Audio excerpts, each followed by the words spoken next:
One Piece mais uma vez se tornou cinema. Com o passado do mundo sendo revelado aos poucos, Eiichiro Oda finalmente nos mostrou a identidade de um dos personagens mais importantes de toda a série. Para todos aqueles que fizeram teorias sobre ele durante os últimos anos, só posso dizer que muitos chegaram perto de acertar. Ao mesmo tempo que tudo isso é jogado no nosso colo, somos obrigados a encarar novamente a tristeza da criança que só queria ser amada e que no fim será o responsável por ajudar a salvar o mundo. A partir de agora, os mistérios de One Piece são como as folhas das árvores durante o outono, começando a cair desenfreadamente. Portanto, se você quiser entender tudo o que aconteceu e ficar por dentro de todos os acontecimentos e teorias, fica comigo até o final, deixa o like e se inscreve, porque agora com vocês, o magnífico capítulo 1154 de One Piece. Como vimos, desde o seu nascimento, o príncipe Loki lidou com coisas terríveis. Abandonado pela mãe e jogado no submundo para morrer, ele foi tido como uma aberração, um símbolo de mau presságio e profetizado para matar o próprio pai. Diante desse cenário, no início do capítulo atual, somos levados a 63 anos no passado, no mesmo ano do nascimento do Loki, mais especificamente para aquele evento que vemos durante o flashback da Big Mom. Pra ser sincero, pelo que deu pra entender com esse quadro, parece que tudo ocorreu no mesmo dia. Lilin, quando jovem, foi criada em Elbaf pela Madre Carmel, até que um belo dia ela perdeu o controle sobre sua fome e aparentemente destruiu tudo a seu redor, matando até mesmo o ancião Joru no processo. Esse incidente foi apenas o primeiro de muitos outros que Elbaf passou. Na sequência, vemos gigantescas tempestades tomarem conta do país, dificultando a pescaria, colheita e a caça. Os gigantes, agora tendo perdido a capacidade de produzir alimentos, foram jogados em uma situação onde uma era de fome começou. Voltando para o Loki, recém-nascido, a gente viu que ele deu um jeito de sobreviver à queda e até mesmo conseguiu escalar a árvore de Adão e voltar para o palácio com a intenção de ir para os braços de sua mãe. Cara, eu não sei como, mas parece que os instintos de sobrevivência dessa criança falaram muito mais alto do que qualquer coisa. É como se, sei lá, o sangue de gigante ancestral dele o protegesse de alguma forma. Bom, de qualquer maneira, na sequência o Loki simplesmente derruba a porta do quarto da mãe de maneira mais inocente, mas, infelizmente para ele, a rainha Astrid não queria saber dele e mandou os guardas o levarem embora. Sendo impedido de ir para o lado da mãe, o Baby Loki começa a chorar desesperadamente enquanto é empurrado para fora. Astrid culpa o filho pela maldição que a nação está sofrendo, por isso, manda que os olhos da criança sejam arrancados ou o fim de Elbaf seria inevitável.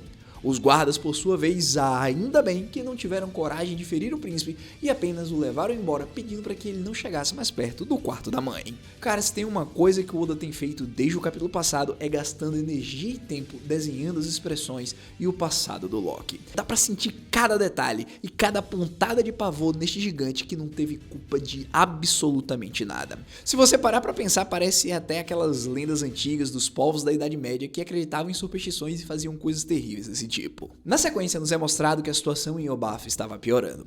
As pessoas estavam começando a brigarem entre si e a nação estava prestes a entrar em guerra civil por conta da fome. Diferentes grupos haviam sido formados parecendo milícias e estavam invadindo vilarejos. O caos estava tomando conta de tudo. Até que sobrou pro Harudin. Por ser irmão mais velho do Loki, ele foi taxado como culpado pela existência do príncipe amaldiçoado. Chegou no ponto dos gigantes invadirem sua casa e até mesmo estavam prestes a atacar a Ida, quando de repente o Herald chegou a tempo de salvá-los. O rei de Elbaf não havia voltado de mãos vazias. Graças às diversas missões diplomáticas que ele tinha feito ao longo dos anos, o rei foi capaz de conseguir ajuda de diversos outros reinos humanos.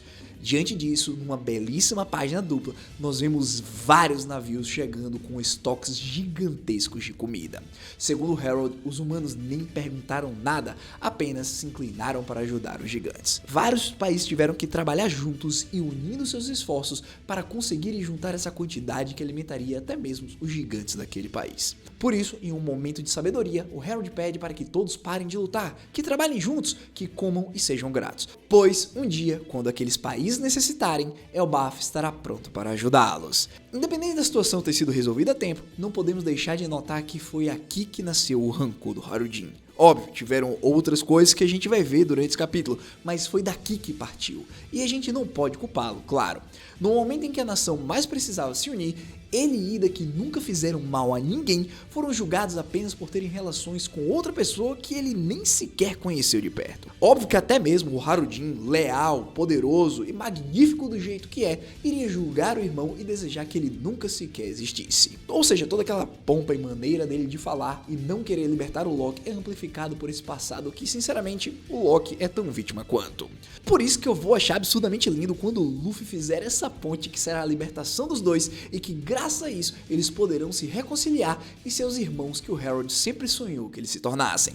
Bom, continuando, mesmo o rei tendo voltado o mais rápido possível quando viu que Loki havia nascido e o reino estava em caos, a rainha Astrid não aguentou e faleceu um dia antes. Em seu velório, o rei chorou profundamente, demonstrando que apesar de ter sido um casamento arranjado, ele tinha sentimentos por ela, não só como esposa, eu acredito, mas como alguém do seu reino que, na cabeça dele, ele falhou em proteger. Alguns meses se passaram e Harold se tornou mais próximo de Loki, agora com uma faixa nos olhos. Os soldados gigantes fizeram isso para prevenir mais problemas e, para sustentar o uso, eles disseram que o bebê tinha nascido com uma doença nos olhos. Ainda bem que eles não seguiram adiante com a vontade da rainha e arrancaram ou sei lá, destruíram os olhos do príncipe, porque eu sei muito bem que quando o Luffy olhar para esses olhos, ele vai dizer que são legais e lindos e arrancar lágrimas genuínas desse gigante que se acha poderoso. De qualquer forma, o Baby Loki agora tinha uma expressão séria, diferente daquela pureza que ele demonstrou quando nasceu. Aparentemente ele havia desistido do amor, afinal a única coisa que ele via era um mundo onde nem mesmo sua própria mãe era capaz de amá-lo. Palavras poéticas do Oda, como sempre. O tempo passou e à medida que Elbaf se recuperava da fome do inverno, Harold começou a incentivar a criação de estradas que conectariam as vilas dos gigantes. Através do intercâmbio comercial, o rei pretendia que seu povo focasse mais na prosperidade do que nos confrontos e nas batalhas. Só que, para isso, ele precisou ficar muito ocupado e não teve muito tempo para cuidar pessoalmente dos seus filhos. Diante disso, Loki foi acolhido pelo seu tio, um personagem que não tem nome, mas é o irmão mais novo da falecida rainha e que também o maltratava, como podemos ver pelos seus ferimentos e roupas sujas. Em contrapartida, Aida se mudou para o submundo com Harudin, onde ela abriu um bar. Lá, ela pretendia atender todo tipo de cliente que chegasse. Ela queria ajudar o Harold a mostrar para o mundo que Elbaf não era um local selvagem como ela mesma um dia pensou. Por mais que eles não tivessem conseguido se casar, ela apoiava 100% os sonhos do rei. E se um bar onde todos pudessem frequentar e se divertir fosse uma maneira de ajudar, ela faria sem pensar duas vezes. Harudin até se preocupava com a mãe, dizendo que o submundo era muito perigoso, mas ela apenas ria e dizia que seu filho ficava fofo quando se preocupava. Só que, cara, não sei se vocês perceberam uma coisa, mas isso aqui é uma relação clara com o início do arco, lá no capítulo, quando o próprio Shanks e o Colo estavam bebendo naquele lugar. A gente ainda não sabe o que aconteceu com a Aida, mas eu espero do fundo do meu coração que ela esteja bem e viva para ver o filho fazer as pazes com o irmão. E, bem, se eu não me engano, aquele bar pertence a ela. Seguindo, nós temos um salto no tempo e agora estamos 56 anos no passado. Harold está na casa do ancião Jaru. Aparentemente eles estão falando sobre um incidente que aconteceu no Reverie daquele ano. O rei de Elbaf a princípio queria criar relações com o governo mundial e tinha até pensado em se infiltrar no evento disfarçado de guarda, mas acabou que os planos dele não deram certo. Ainda bem, porque se tivesse ido pra frente, ele poderia ter sido preso. Mas, sinceramente, mal sabia ele que o mundo mudaria por conta dos eventos daquele ano. Eu só digo pra vocês esperarem, porque a parada vai ficar séria.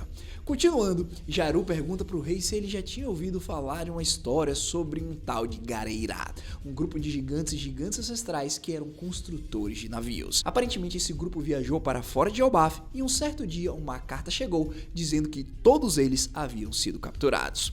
O problema, pessoal, é que se vocês pararem para pensar, o grupo possuía mais de 100 gigantes. E como eu disse agora anteriormente, até mesmo tinham aqueles que possuíam sangue ancestral. Não pode ser qualquer pessoa para conseguir um feito desses.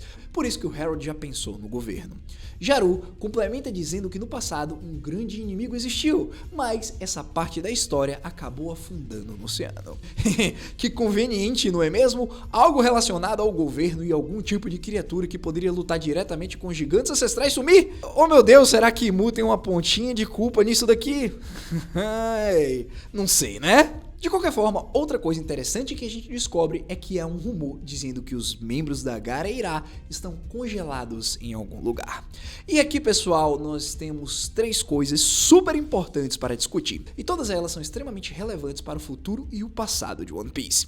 Primeiro, deixa eu puxar aqui. O nome Gareirá é muito parecido com Galeilá, correto? A empresa que é sediada em Water 7 e é responsável por construir boa parte dos navios do mundo, independente de ser da marinha ou de piratas.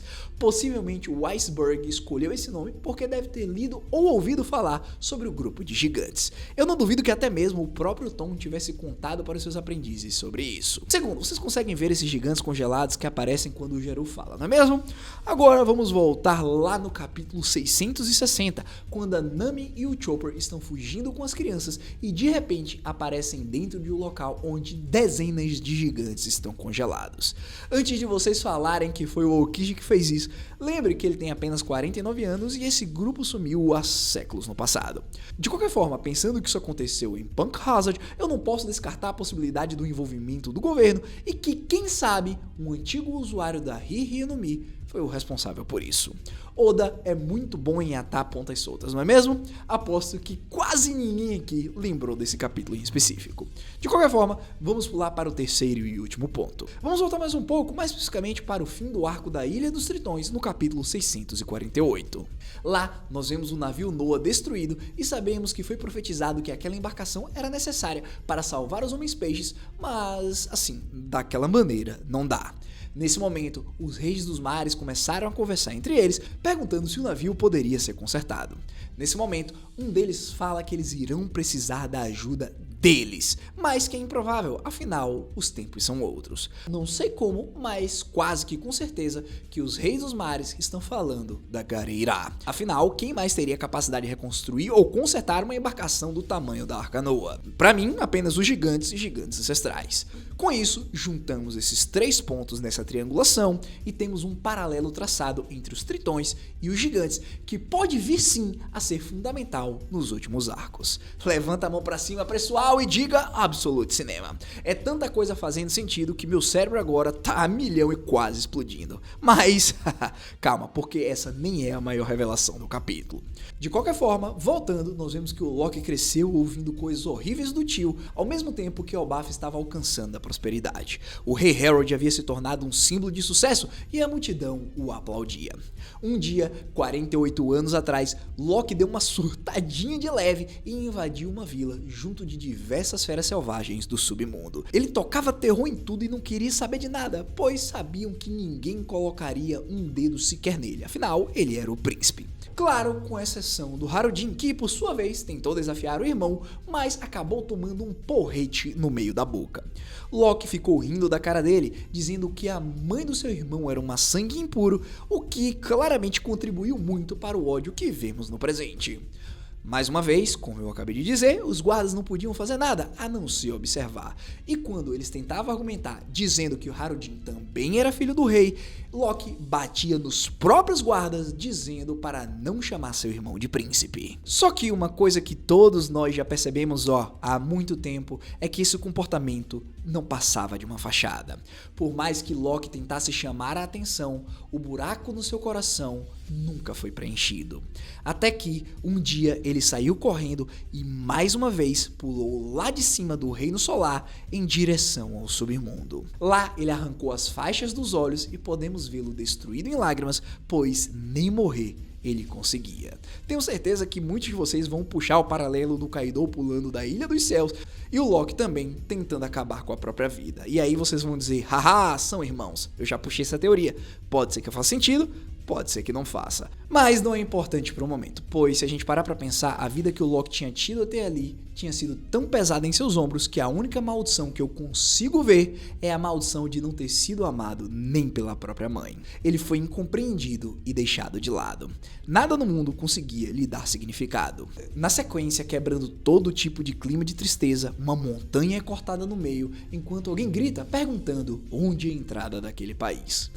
Loki se senta ainda com lágrimas nos olhos enquanto 4 pessoas se aproximam dele. Rapidamente vemos Chique, Edward Newgate, Stussy e no centro, um homem com uma aura monstruosa. Seu nome, para a surpresa de todos, Rox D. Xebec. Segundo o narrador, Rox conheceu Harold há 8 anos durante o Reverie, e o problema que aconteceu lá foi que o próprio Rox matou um almirante e fugiu, se tornando um dos criminosos com maior recompensa da história. Naquele momento, Xebec olha para Locke e manda a criança responder 2 coisas. Primeiro, se eles estavam realmente em Elbaf, e segundo, se Harold estaria por lá. No fim, finalmente temos a apresentação que por muitos anos esperamos. O homem que viria se tornar o capitão dos Piratas Rox e pai do Barba Negra, um dos 4 imperadores. A lenda apareceu. Eu não consigo nem descrever para vocês a emoção que eu estou sentindo e o quão arrepiado eu estou nesse instante. Nós temos aqui não só a revelação do rosto do Rox, como também sua relação com o Teach. Bom, agora tá explicado por que o navio do cara se chama Sabre de Xebec e por que ele é todo desconfiado. Fora que se você parar pra pensar no nível de xadrez 4D que o Teach jogou, sei lá, surreal. Ele entrou pro bando do Barba Branca, o homem que traiu seu pai, para conseguir pegar a Yami Yami no Mi e depois o traiu, fazendo com que o Ace, filho de um dos homens que matou seu pai, fosse morto no processo. Se isso aqui foi planejado, foi a vingança mais absurda da história dos animes que eu consigo sequer imaginar agora. Fora que agora também faz sentido o Shanks ser tão fissurado nele e até ter sido ferido pelos seus poderes. Afinal, se o Teach tiver o mesmo talento e potencial do Rox, ele será um monstro que o Luffy terá que tirar poder de sei lá de onde para conseguir vencer essa batalha. Inclusive, uma coisa antes que eu me esqueça, no momento que eu tô escrevendo esse roteiro e gravando esse vídeo, eu comecei a receber mensagem das pessoas dizendo que o Rox tem 2 personalidades e que ele pode ser também pai do Bug, fazendo com que Teach e o palhaço sejam irmãos. Não sei de verdade, vocês que me dizem. Deixa aqui nos comentários o que vocês acharam desse capítulo absurdo e me conta suas teorias depois de lê-lo. Afinal, semana que vem não temos pausa e isso só me deixa mais empolgado para continuar vendo a história do Locke e como Rox Xebec e seu bando estão ligados ao Elbaf e ao futuro de One Piece.